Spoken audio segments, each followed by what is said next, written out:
ഈ കുട്ടികളെല്ലാം തന്നെ പോയിട്ട് പഠിച്ചു കഴിഞ്ഞാൽ ഏതാണ്ട് 5% മാത്രമേ തിരിച്ച് ഇന്ത്യയിലേക്ക് വരുന്നുള്ളൂ. മറ്റുള്ള കുട്ടികൾ അവിടെ തന്നെ ജോലി സമ്പാദിച്ച് അവിടെ തന്നെ ഒരു സമാധാന ജീവിതം നയിക്കുന്നത് കൊണ്ട് അവർക്ക് ഇങ്ങോട്ടുള്ള ഒരു ആഗ്രഹവുമില്ല.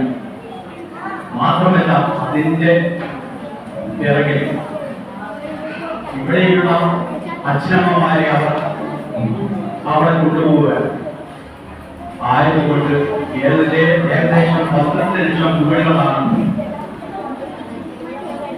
തിരുവനന്തപുരം, പത്തനംതിട്ട, ഇടുക്കി, എറണാകുളം, തൃശ്ശൂർ ഭാഗങ്ങളിൽ ആളില്ലാതെ കൂട്ടിയിട്ടിരിക്കുന്നത്. ഏതാണ്ട് 8 ലക്ഷം കുട്ടികളിൽ